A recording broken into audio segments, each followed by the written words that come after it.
Hello दोस्तों अगर हमें ज़िंदगी को एंजॉय करना है ना, अच्छी हेल्थ का होना बहुत ज़रूरी है ना। और इस अच्छी हेल्थ के लिए हमारी गट हेल्थ का अच्छा होना भी बहुत ज़्यादा ज़रूरी है, क्योंकि इस पे ना गट हेल्थ का बहुत बड़ा रोल होता है हमारे स्वास्थ्य को अच्छा रखने में, है ना।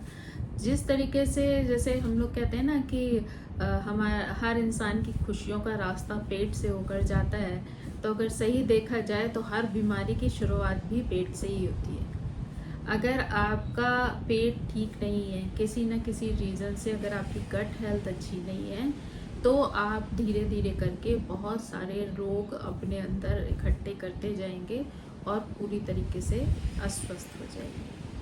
तो इसलिए जो मेन है वो है कि हमारी गट हेल्थ जो है वो अच्छी होनी चाहिए, है ना। क्योंकि हमारे अंदर जो भी खाना खाते हैं उसको पचाने का काम हमारी आंतें करती हैं, है ना। तो जो आंतें हैं वो क्या करती हैं कि हमारे जो भी फूड हमने खाया है उसमें से प्रोटीन, विटामिन्स, मिनरल, जितनी भी फ़ायदेमंद चीज़ें होती हैं, जितनी भी ये तत्व हैं, पोषक तत्व हैं, उन सबको एब्जॉर्ब कर लेती है और शरीर को प्रदान कर देती है। और जितना भी वेस्ट होता है वो सारा चीज़ जो है वो हमारे शरीर से बाहर निकाल देती है। तो ये जो है रोल होता है हमारे अंदर आंतों का।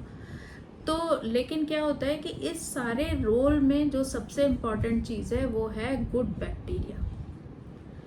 तो अगर हमारे स्टमक में, हमारी आंतों में अगर गुड बैक्टीरिया होते हैं, है ना, तो वो ये वाली जो प्रक्रिया होती है उसको बहुत अच्छे से हेल्प करते हैं पचाने में, हमारे स्वास्थ्य को अच्छा रखने में। लेकिन होता क्या है कि एक टाइम बाद कभी कभी ये होने लगता है कि धीरे धीरे हमारे बॉडी में गुड बैक्टीरिया की कमी हो जाती है। तो जिसकी वजह से क्या हो जाता है कि आंतें जो हैं वो पूरी तरीके से इन पोषक तत्वों को एब्जॉर्ब नहीं कर पाती हैं, शरीर को प्रदान नहीं कर पाती हैं, यानी फूड से इन पोषक तत्वों को अलग नहीं कर पाती हैं। और जब अलग नहीं कर पाती हैं तो वो शरीर को वो सारे पोषक तत्व प्रदान नहीं करती हैं, बल्कि वो पोषक तत्व भी उस वेस्ट के साथ, जो वेस्ट फूड हमारी बॉडी में होता है, उसी के साथ बॉडी से बाहर आ जाते हैं।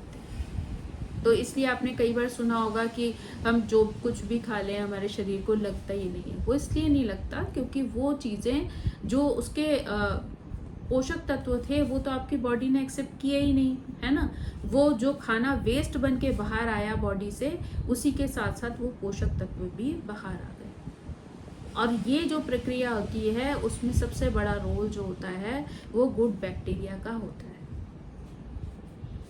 तो पेट में जो है गुड बैक्टीरिया का होना बहुत ज़्यादा ज़रूरी है। वही हमारी गट हेल्थ को अच्छा रखते हैं, अच्छा डाइजेशन सिस्टम जो है हमारा अच्छा चलता है।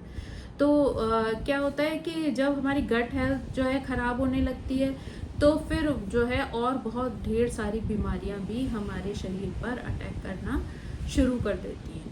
और इस गट हेल्थ के ख़राब होने का जो मेन रीज़न होता है वो कई बार क्या होता है कि ये एक तो होता है कि हम बहुत ज़्यादा मिर्च मसाले वाला खाना खा रहे हैं, तब जो है ये चीज़ वीक पड़ जाती है। दूसरी चीज़ क्या होती है कि अगर हम टाइम बे टाइम खा रहे हैं, अच्छे से नींद नहीं ले रहे हैं, स्ट्रेस बहुत ज़्यादा ले रहे हैं, या एक्टिव नहीं है अपनी लाइफ में, बस पड़े हैं बिस्तर में, इधर से उठे उधर लेट गए, उधर से उठे उधर लेट गए, तो इन सारी स्थितियों में हमारी गट हेल्थ जो है वो खराब होना शुरू हो जाती है। और कई बार इन गुड बैक्टीरिया के कम होने का या नष्ट होने का कारण ये भी होता है कि जो लोग बहुत ज़्यादा मेडिसिन खाते हैं या जिन्होंने अपने जीवन में बहुत सारी एंटीबायोटिक्स खाई हैं, तो वहाँ पर भी जो एंटीबायोटिक अक्सर कर जो है शरीर में जो बैड बैक्टीरिया इकट्ठे होते हैं उनको नष्ट करने के लिए दी जाती है, उनको ख़त्म करने के लिए दी जाती हैं। लेकिन होता ये है कि उनके साथ साथ जो है अच्छे बैक्टीरिया भी ख़त्म हो जाते हैं। तो धीरे धीरे आंतें भी वीक पड़ जाती हैं, वो अपना सही से प्रॉपर काम नहीं कर पाती हैं, और फिर हमें जो हमारे पोषक तत्व मिलने चाहिए भोजन से वो मिल नहीं पाते हैं, और सब कुछ वेस्ट में बदल के बाहर आ जाता है बॉडी से। और हमारा शरीर धीरे धीरे धीरे वीक होना शुरू हो जाता है, अनहेल्दी होना शुरू हो जाता है। तो सबसे जो इम्पॉर्टेंट चीज़ है वो ये है कि आप अपने शरीर को एक्टिव रखें, समय पर खाएं, अच्छा खाना खाएं, हेल्दी खाना खाएं। ऊपर से ये है कि कुछ एक्सरसाइज करें। अगर आपको स्ट्रेस रहता है तो उसके लिए थोड़ी योगा, मेडिटेशन, इस टाइप की चीज़ें करें, जिससे कि आपका जो है मेंटल हेल्थ है वो भी अच्छी रहे, है ना। तो और फिज़िकल हेल्थ भी अच्छी रहे।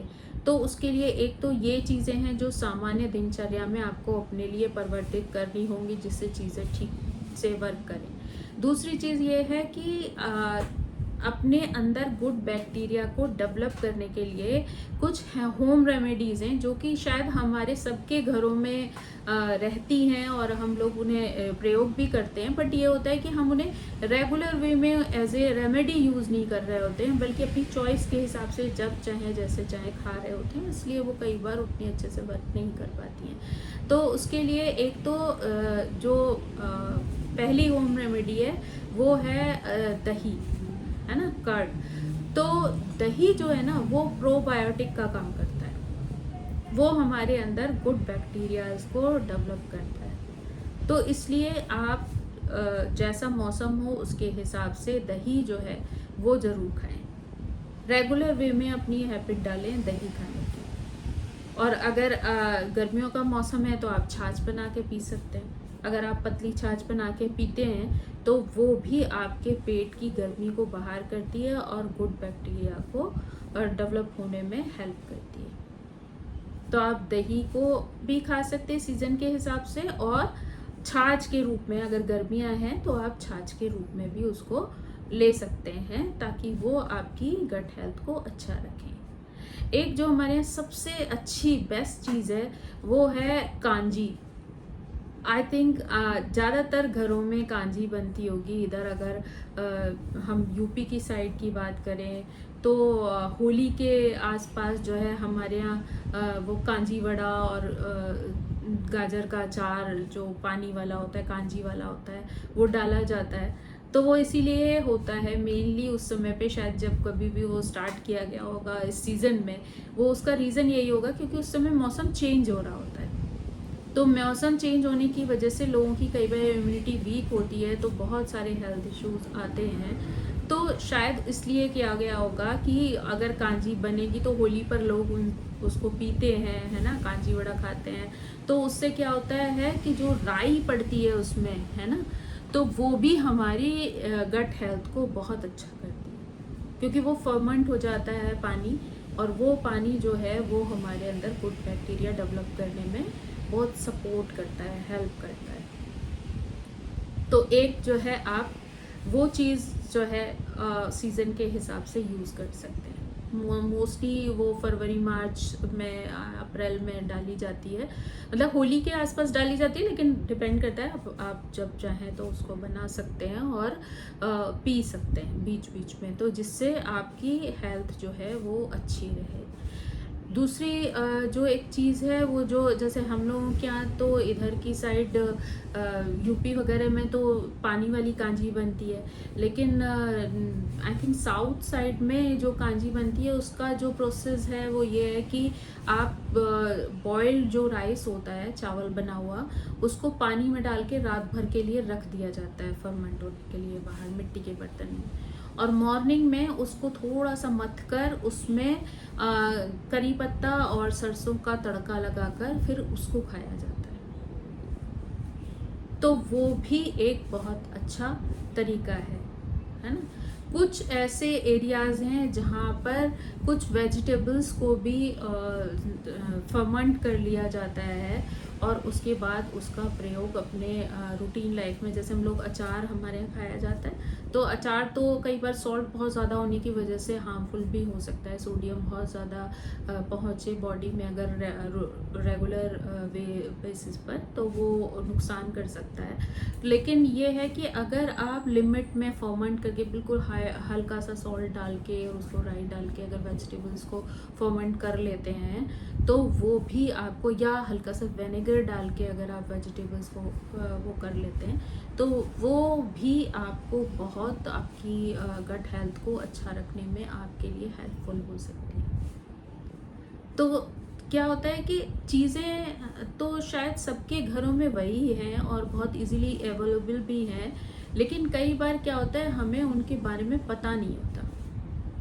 तो इसलिए कई बार हम मतलब जानते हुए भी हम उसको उस वे में नहीं खा रहे होते हैं, उस वे में यूज़ नहीं कर रहे होते हैं, जिसकी वजह से हम उसका लाभ जो है पूरी तरीके से उठा नहीं पाते हैं। और देखा जाए ना तो मतलब ठीक है, लोग बहुत सारी पेट की प्रॉब्लम्स की बात करते हैं, लेकिन जो उसका बेस है, जो जड़ है, वो गट हेल्थ है, और जिसके बारे में अक्सर कर लोगों से बात करना छूट जाता है। लोग उस विषय में बात नहीं करते हैं, लेकिन अगर आप अपनी गट हेल्थ को अच्छा रखेंगे, है ना, तो ऑब्वियस है कि जब गुड बैक्टीरिया आपकी बॉडी में होंगे तो वो आपको खाना पचाने में हेल्प करेंगे। आपके जो भी आप खा रहे हैं उसमें से मिनरल, प्रोटीन, विटामिन्स, जो भी चीज़ें हैं उसको वो बॉडी को सप्लाई करेंगे। वो फूड में से उस सब चीज़ों को एब्जॉर्ब कर लेंगे और फिर उसके बाद बॉडी को वो सारी चीज़ें प्रोवाइड करेंगे, एनर्जी आएगी आपकी बॉडी में, है ना। तो एक तो होम रेमेडीज़ हैं जिनको आप बहुत इजीली अगर अपनी लाइफ में यूज़ करेंगे तो कोई साइड इफ़ेक्ट नहीं है इन चीज़ों का, है ना, और कहीं ना कहीं आपका स्वास्थ्य भी अच्छा रहेगा। आप लेमन वाटर भी पी सकते हैं, है ना। लेमन वाटर भी ऐसा होता है कि जो आपकी बॉडी को अच्छे से एनर्जी प्रोवाइड करता है। दूसरी चीज़ ये है कि इन सारी चीज़ों के साथ साथ जो सबसे ज़्यादा ज़रूरी चीज़ है वो है आपका एक्टिव रहना। तो आप एक्टिव रहें, चलें फिरें। अगर आप मान लीजिए बहुत ज़्यादा एक्सरसाइज, योगा वगैरह नहीं कर पाते हैं, मान लीजिए अपनी शरीर की बनावट की वजह से, एज की वजह से या किसी भी फैक्टर से अगर आपके लिए वो चीज़ें करना पॉसिबल नहीं है, तो आई थिंक वॉक जो है वो इसका सबसे इजी मेथड है जो आप अपनी लाइफ में स्टार्ट कर सकते हैं। कि आप कुछ नहीं हो तो कम से कम 2-3 राउंड जो है वो आसपास के जितनी आपकी एनर्जी है उस हिसाब से आप अपने उसमें लगा सकते हैं। तो अगर आप वॉक करते हैं और समय पर सोते हैं, है ना, तो आपको इन सारी चीज़ों का बेनिफिट जो है वो ज़रूर मिलेगा, और इसका जो असर है वो आपको महीने 2 महीने के अंदर ही अपने शरीर पर दिखना शुरू हो जाएगा। क्योंकि ये चीज़ें ऐसी नहीं है जो जादू हो कि आप सोचो कि आज आपने शुरू किया और शाम को ही आपको फ़र्क दिखने लगे, ऐसा नहीं होगा। लेकिन धीरे धीरे धीरे करके आपकी इम्यूनिटी स्ट्रांग होती चली जाएगी, है ना, और आपके अंदर एनर्जी आना शुरू हो जाएगी। तो वो चीज़ें, आपकी स्किन अच्छी होना शुरू हो जाएगी, है ना, फेस पे ग्लो आना शुरू हो जाएगा। तो ये सारी चीज़ें अगर आप रूटीन लाइफ में करेंगे ना, तो धीरे धीरे जो इम्प्रूवमेंट होगा वो आपको खुद पता चलना शुरू हो जाएगा, और वो जो है आपकी हेल्थ को पूरी तरीके से अच्छा कर देगा। आई थिंक आप जो है इस गट हेल्थ की जो इम्पोर्टेंस है उसको समझ गए होंगे, और अगर आप इन चीज़ों को फॉलो करते हैं, इन कुछ होम रेमेडीज़ को, जिससे कि हम लोग नॉर्मल में भी यूज़ करते हैं बट कभी कभी हम ध्यान नहीं देते उन चीज़ों पे, लेकिन अगर हम रेगुलर बेसिस पे इन चीज़ों को यूज़ करते हैं और एक्सरसाइज करते हैं, योगा करते हैं, ये मेडिटेशन करते हैं, अगर हमें स्ट्रेस रहता है तो समय पर हम सोते हैं, है ना, समय पर उठते हैं मॉर्निंग में, तो ये सारा रूटीन अगर हम फॉलो करेंगे तो हमारी गट हेल्थ जो है वो एकदम बढ़िया रहने वाली है। और अगर हमारी गट हेल्थ अच्छी होगी तो हमारा स्वास्थ्य भी बहुत अच्छा होगा। So thank you so much मुझे सुनने के लिए, समझने के लिए मेरी बातों को। और चलते चलते मेरी आपसे यही रिक्वेस्ट है कि प्लीज़ मेरे चैनल को सब्सक्राइब करें, लाइक करें, कमेंट करें, और मुझे thank you so much. Bye bye.